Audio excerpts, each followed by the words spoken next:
నమస్తే వీటీవీ ప్రేమికి స్వాగతం. ప్రచారం అనేటువంటిది ఎంత బలంగా ఉంటుందంటే, ఒక మధ్యందిన మార్తాండుండంటే నడి మిట్ట మధ్యాహ్నం సూర్యుడిని కూడా నల్లటి మబ్బులు కమ్మేసేంత శక్తి మబ్బులకు ఉంటుంది. ఆ విధంగా ప్రచారం అనేటువంటిది కూడా బలంగా ఉంటే అదే విధంగా ఉంటుంది అనడానికి జగన్మోహన్ రెడ్డి మీద జరిగినటువంటి దుష్ప్రచారమే ఒక ఉదాహరణగా చెప్పుకోవచ్చు.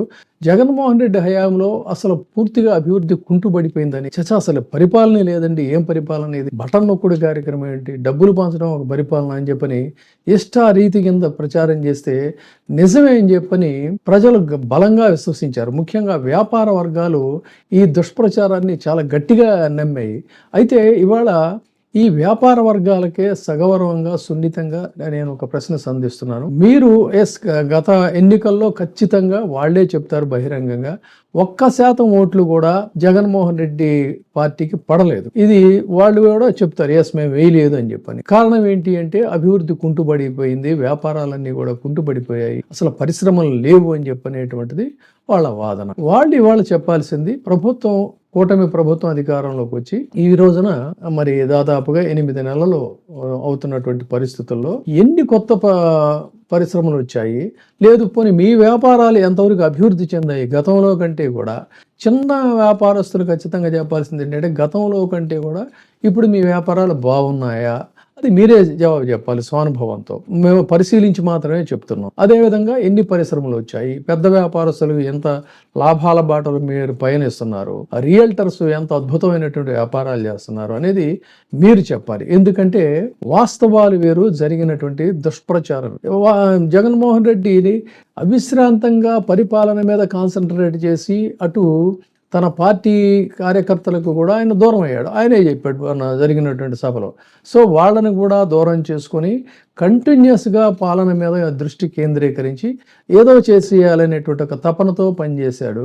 మరి కోవిడ్లో 2 సంవత్సరాలు ఆయన మిగతా రాష్ట్రాల కంటే బాగా చేశాడు, అంతవరకు బాగానే చేశాడు, కానీ పరిపాలన ఏం బాగాలేదండి, చాలా పూర్తిగా ఇదైపోయింది అని చెప్తున్నటువంటి వాళ్ళకి ఈ రోజున అంటే నిద్రపోతున్నటువంటి వాళ్ళని లేపి తన్నించుకోవటం అంటారే, ఆ విధంగా ఏలూరు ఎంపీ పుట్ట మహేష్ కుమార్ అనుకుంటాను ఆయన పేరు, ఆయన ఏం చేశాడంటే పార్లమెంట్లో ఒక క్వశ్చన్ వేశాడు. అంటే నిరంతరంగా ఎవరికి తోచిన రీతిలో వాళ్ళు జగన్మోహన్ రెడ్డిని అల్లరి చేయాలి కదా. ఆ క్రమంలోనే పార్లమెంట్ సెషన్స్ జరుగుతూ ఉంటే జగన్మోహన్ రెడ్డి హయాంలో పరిశ్రమలు ఏ మేరకు వచ్చాయనేటువంటి ఒక ప్రశ్నని నిర్మలా సీతారామన్ గారికి ఆయన సంధించేసరికి వారు ఇచ్చినటువంటి జవాబుతో ఒక్కసారిగా నోళ్లు మూతబడిపోయాయి. అనవసరంగా మనం అడిగి అభాస్ పాలయ్యామా అనేటువంటి దీనికి వచ్చారు. ఎందుకు అంటే సాక్షాత్తు కేంద్ర కార్పొరేట్ వ్యవహారాల శాఖ మంత్రిని నిర్మలా సీతారామన్ గారు వెల్లడించినటువంటి అంకెల వివరాలు, వాస్తవాలు చూస్తే జరిగింది ఏంటనేది వాళ్ళు చూడాలి. జగన్మోహన్ రెడ్డి హయాంలో పరిశ్రమలు రాలేదనేటువంటిది పచ్చి అబద్ధం అనేటువంటిది తేలింది. సరాసరి ఏడాదికి 3,000 పరిశ్రమల చొప్పున అక్కడ నమోదయ్యాయి. గడచిన 5 ఏళ్లలో 15,635 కంపెనీలు నమోదు చేసుకున్నాయని ఆంధ్రప్రదేశ్లో సాక్షాత్తు కేంద్ర కార్పొరేట్ వ్యవహారాల శాఖ మంత్రి నిర్మలా సీతారామన్ గారు చెప్పారు. ఈ లోక్సభలో తెలుగుదేశం పార్టీ ఎంపీ పుట్ట మహేష్ కుమార్ అడిగినటువంటి ప్రశ్నకి వారు చాలా డీటెయిల్డ్గా ఇచ్చినటువంటి వివరాలు కనుక చూసుకున్నట్లయితే 2020 నుంచి 2021 వరకు 2,488 పరిశ్రమలు, 2021 నుంచి 2022 వరకు లో చూసుకుంటే 3,243. అదేవిధంగా 2022 నుంచి 2023 వరకు చూసుకుంటే 2,953, 2023 నుంచి 2024 వరకు కనుక చూసుకున్నట్లయితే 3,664, 2024 నుంచి 2025లో చూసుకుంటే 3,287 పరిశ్రమలు నమోదయ్యాయని చెప్పని వారు చాలా క్లియర్గా చెప్పారు.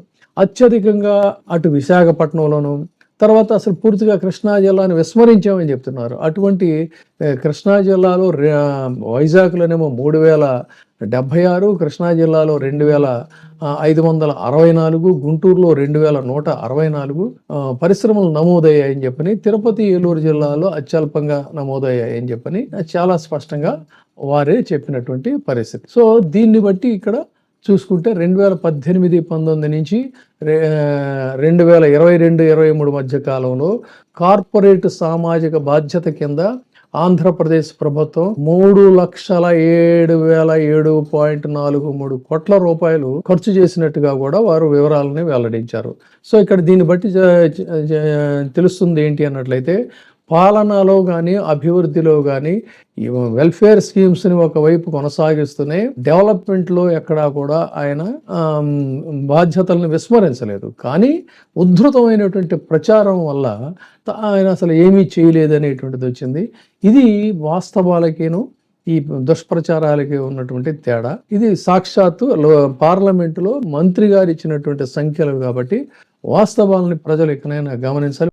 ఇప్పుడే సబ్స్క్రైబ్ చేయండి, లైక్ చేయండి, షేర్ చేయండి. వే టీవీ ప్రైమ్, మీ ఉత్తమాభిరుచుల సమ్మేళనం.